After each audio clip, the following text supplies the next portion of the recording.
Gadis miskin ini datang ke bank dengan harapan, namun pulang dengan air mata. Ia dihina karena penampilannya yang sederhana, tak ada yang membelanya. Tapi tak disangka, bos bank itu justru berlutut dan menyesal atas kesalahan besar yang terjadi. Sebuah cerita kehidupan penuh makna, tentang perjuangan, harga diri, dan cinta yang tumbuh dari ketulusan hati. Jangan lewatkan kisah yang satu ini. Endingnya benar-benar bikin merinding dan menangis. Jangan lupa like, subscribe, dan hidupkan lonceng notifikasinya. Pagi masih basah oleh embun ketika Siti Rahma, gadis 20 tahun dari desa kecil di pinggiran kota, bangun lebih awal dari biasanya. Rumah kayu yang ia tempati bersama ibunya terlihat sunyi. Ayahnya telah lama meninggal karena sakit, meninggalkan mereka dalam kondisi serba kekurangan. Siti bekerja sebagai penjahit rumahan. Upahnya kecil, tapi cukup untuk membeli beras dan obat ibunya. Setiap lembar kain yang ia jahit selalu ia kerjakan dengan rapi, seolah itu adalah bentuk harga dirinya. Yang penting halal, Bu, ucap Siti setiap kali ibunya merasa bersalah karena tak bisa membantu. Hari itu, Siti memandangi amplop coklat berisi uang hasil jahitan selama berbulan-bulan. Uang itu bukan untuk foya-foya. Ia berniat membuka tabungan kecil di bank, berharap suatu hari bisa mengembangkan usahanya. Dengan pakaian paling rapi yang ia punya, meski sederhana, Siti memberanikan diri berangkat ke kota. Gedung bank itu menjulang tinggi, berkilau oleh kaca dan marmer. Siti berdiri ragu di depan pintu, merasa asing di tempat yang tampak hanya untuk orang-orang berduit. Saat masuk, suasana sejuk dan sunyi membuat jantungnya berdebar. Ia mengambil nomor antrean dan duduk di kursi tunggu, menunduk, memeluk tas kain lusuhnya. Beberapa nasabah meliriknya dengan tatapan aneh. Ada yang berbisik pelan, ada pula yang tersenyum sinis. Ketika nomornya dipanggil, Siti melangkah ke meja layanan dengan gugup. "Mbak, saya mau buka tabungan," ucapnya sopan. Petugas bank itu melirik Siti dari ujung kepala sampai kaki. Ekspresinya berubah dingin. "Saldo awalnya 500.000. Ada?" tanyanya datar. Siti terdiam sejenak. Uang yang ia bawa pas-pasan. "Ada, Mbak, tapi ini hasil kerja saya lama," jawab Siti lirih. Petugas itu menghela napas, seolah tak sabar. Di sudut ruangan, dari balik dinding kaca kantor eksekutif, seorang pria berjas hitam memperhatikan suasana di luar. Tatapannya tertuju pada gadis sederhana itu. Namanya Raka Pratama, direktur muda sekaligus pemilik bank tersebut. Ia dikenal tegas, dingin, dan jarang peduli pada urusan sepele. Namun entah mengapa, hari itu hatinya terasa terusik. Siti belum tahu, langkah kecilnya di bank itu akan menjadi awal dari luka, sekaligus perubahan besar dalam hidupnya. Siti masih berdiri di depan meja layanan bank dengan tangan gemetar. Ia mengeluarkan uang dari tas kainnya, lembaran pecahan kecil yang tersusun rapi, dibungkus karet gelang. Petugas bank itu menatap uang tersebut dengan alis terangkat, lalu terkekeh pelan. "Ini semua?" tanyanya, kali ini dengan nada meremehkan. "Maaf ya, Mbak, bank ini bukan tempat nabung recehan." Ucapan itu terdengar cukup keras hingga beberapa nasabah menoleh. Ada yang tersenyum sinis, ada pula yang menggeleng pelan. Wajah Siti memucat, dadanya terasa sesak. "Ini bukan recehan, Mbak, ini hasil kerja saya," ucap Siti menahan air mata. Namun petugas itu justru berdiri dan berkata lebih lantang. "Kalau cuma segini, lebih baik nabung di celengan saja. Jangan buang waktu kami." Suasana bank mendadak hening. Hening yang menyakitkan. Siti menunduk. Air matanya jatuh satu persatu ke lantai marmer yang dingin. Ia ingin pergi, ingin menghilang, tapi kakinya terasa berat. Di kejauhan, Raka Pratama menyaksikan semuanya dari balik kaca. Ia mengernyit. Ada yang salah. Namun sebelum ia bertindak, seorang satpam mendekat dan berkata pelan pada Siti. "Mbak, kalau tidak jadi transaksi, silakan keluar. Jangan bikin suasana tidak nyaman." Kalimat itu seperti tamparan terakhir. Siti menggenggam tasnya rat-rat, lalu melangkah keluar bank dengan kepala tertunduk. Tak ada yang menahannya, tak ada yang membelanya. Di luar bank, hujan turun tiba-tiba. Siti berdiri di bawah atap kecil, membiarkan air hujan bercampur dengan air matanya. Hari itu bukan hanya tabungannya yang gagal dibuka. Harga dirinya hancur. Kenapa orang miskin selalu dianggap rendah, gumamnya lirih. Ia duduk di halte, memeluk lututnya, menatap kosong ke jalanan kota yang ramai. Dalam hatinya, muncul keinginan untuk menyerah. Untuk berhenti bermimpi. Namun di saat yang sama, Raka keluar dari gedung bank. Jasnya basah oleh hujan, tapi langkahnya mantap. Matanya mencari satu sosok. Saat melihat Siti duduk terisak di halte, hatinya terasa tertusuk. Ia baru saja menerima laporan singkat dari staf lain tentang kejadian di dalam. Dan untuk pertama kalinya dalam hidupnya sebagai bos besar, Raka merasa malu. Namun ia tidak langsung mendekat. Ia memilih mengamati dari jauh. Di matanya, Siti bukan gadis miskin yang memalukan. Ia melihat ketulusan, keberanian, dan harga diri yang terluka. Sementara Siti bangkit dan berjalan pergi, Raka berdiri terdiam. Dalam hatinya, muncul satu pertanyaan yang mengubah segalanya. Sejak kapan bank ini kehilangan hati nuraninya? Dan tanpa disadari Siti, hari penghinaan itu adalah awal dari perubahan besar, bagi dirinya, dan bagi seorang bos yang selama ini merasa paling berkuasa.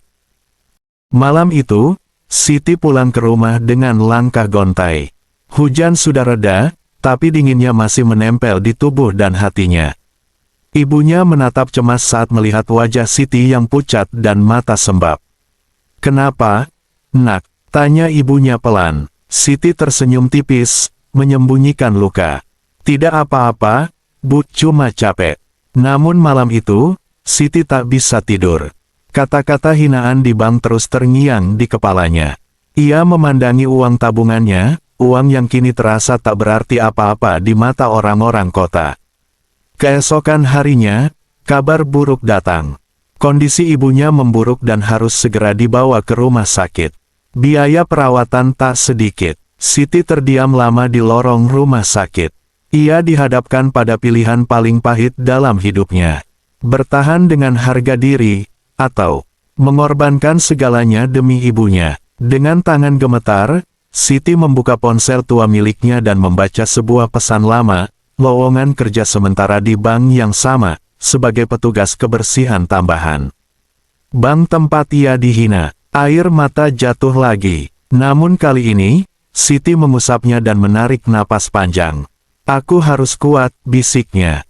Sementara itu, di sisi lain kota, Raka Pratama memanggil seluruh manajer bank dalam rapat tertutup. Suaranya dingin, tapi matanya menyimpan amarah. "Saya tidak mau bank ini dikenal karena merendahkan orang kecil," tegasnya. "Cari tahu siapa gadis itu, dan perbaiki semuanya." Beberapa hari kemudian, Siti kembali ke bank itu, bukan sebagai nasabah, melainkan sebagai petugas kebersihan sementara. Seragamnya sederhana, kepalanya tertunduk, tapi hatinya bergetar. Setiap sudut bank mengingatkannya pada hari terburuk dalam hidupnya. Beberapa pegawai mengenalinya, ada yang berbisik, ada yang pura-pura tak melihat. Petugas yang dulu menghinanya hanya melirik sekilas, lalu membuang muka. Saat Siti membersihkan lantai dekat ruang eksekutif, pintu kaca terbuka. Raka berdiri di sana. Untuk pertama kalinya, mereka bertatap muka secara langsung. Siti membeku. Tangannya gemetar memegang kain pel. Raka menatapnya lama, bukan dengan tatapan bos pada bawahan, tapi dengan mata penuh penyesalan. "Kamu, gadis yang waktu itu," ucap Raka pelan.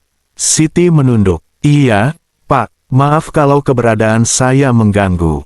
Kalimat itu menusuk hati Raka. Ia sadar, luka yang ditorehkan banknya jauh lebih dalam dari yang ia bayangkan. Di hadapan pegawai lain, Raka melakukan sesuatu yang membuat semua orang terdiam. Ia menundukkan kepala pada Siti. "Yang seharusnya minta maaf, saya," katanya lirih. "Karena sistem dan orang-orang di bawah saya telah melukai harga dirimu." Siti terkejut, matanya berkaca-kaca. Untuk pertama kalinya, Raka melihat senyum kecil di wajah Siti, senyum yang rapuh tapi tulus. Dan di saat itu, sesuatu dalam hatinya runtuh. Bukan kasihan, bukan iba, melainkan rasa kagum, yang perlahan berubah menjadi cinta. Hari itu, suasana bank lebih ramai dari biasanya. Beberapa petinggi dan karyawan berkumpul di aula utama. Raka Pratama sengaja mengadakan pertemuan terbuka, sesuatu yang jarang ia lakukan. Siti berdiri di sudut ruangan dengan seragam kebersihannya. Ia tak tahu alasan acara itu. Jantungnya berdebar tanpa sebab yang jelas. Raka melangkah ke depan, suaranya tegas, namun bergetar. Hari ini saya ingin meminta maaf, bukan sebagai direktur, tapi sebagai manusia. Seluruh ruangan terdiam. Raka memandang ke arah Siti. Gadis ini pernah datang ke bank kita membawa harapan, tapi pulang dengan air mata. Beberapa pegawai mulai menunduk. Petugas bank yang dulu menghina Siti terlihat pucat. Lalu, di luar dugaan siapapun, Raka berlutut. Suara helaan napas terdengar di seluruh ruangan. Saya berlutut bukan karena kekuasaan, ucap Raka dengan mata berkaca-kaca. Tapi karena harga diri seorang gadis miskin pernah diinjak oleh sistem yang saya pimpin. Air mata Siti jatuh. Tangannya gemetar. Raka melanjutkan, dan hari ini, di depan semua orang, saya ingin mengembalikan martabat itu. Ia memerintahkan, pemecatan petugas yang bersikap tidak manusiawi, perubahan kebijakan layanan bank, program tabungan khusus masyarakat kecil. Tepuk tangan perlahan memenuhi ruangan. Bukan karena jabatan, tapi karena keberanian mengakui salah. Raka berdiri dan menatap Siti. Maafkan saya, katanya lirih. Siti mengangguk, sambil menahan tangis. Terima kasih, karena akhirnya ada yang mendengar. Sejak kejadian itu, hidup Siti perlahan berubah. Ia dipindahkan ke posisi staf administrasi setelah lulus pelatihan singkat. Bukan karena belas kasihan, tapi karena kerja keras dan kejujurannya. Ibunya mendapat perawatan yang layak melalui program bantuan bank. Senyum ibunya kini lebih sering terlihat. Sementara itu, Raka berubah. Ia tak lagi dingin. Ia sering turun langsung ke lapangan, memastikan setiap nasabah diperlakukan dengan hormat. Hubungan Raka dan Siti tetap menjaga jarak. Tak ada janji, tak ada kata cinta. Namun setiap tatapan, setiap percakapan singkat, selalu ada kehangatan yang tak terucap. Suatu sore, Raka berkata pelan pada Siti, "Kamu mengubah cara saya melihat dunia." Siti tersenyum, "Dan Bapak mengajarkan saya, bahwa kebaikan masih ada." Mereka sama-sama tahu, luka tak bisa sembuh seketika. Namun hari itu, harapan mulai tumbuh kembali. Beberapa bulan telah berlalu sejak hari ketika seorang bos besar berlutut di hadapan gadis miskin. Bank itu kini berubah. Bukan hanya gedungnya yang megah, tetapi juga cara mereka memandang manusia. Siti Rahma kini bekerja dengan tenang di balik meja kecil di bagian administrasi. Pakaian sederhananya tetap sama, tapi cara orang-orang memandangnya berbeda. Ia tidak merasa tinggi, juga tidak merasa rendah. Ia hanya merasa berharga. Suatu pagi, Siti datang lebih awal ke bank. Ia membuka buku tabungan kecil miliknya, rekening pertama yang dulu hampir tak pernah terwujud.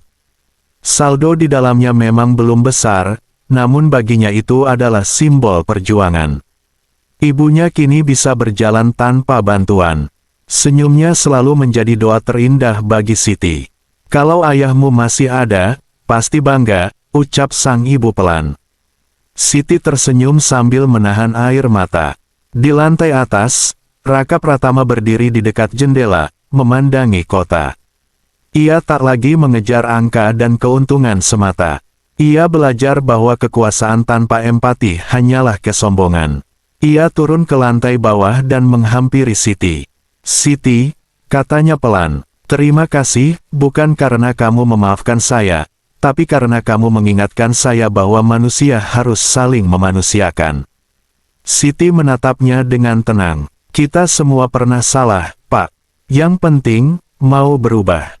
Raka mengangguk. Untuk pertama kalinya, ia merasa kaya bukan karena hartanya, tetapi karena hati yang lebih lapang.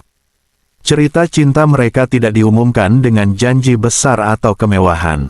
Ia tumbuh perlahan, dari rasa hormat, kepercayaan, dan ketulusan. Dan Siti akhirnya mengerti satu hal penting. Orang miskin bukan tak punya harga diri.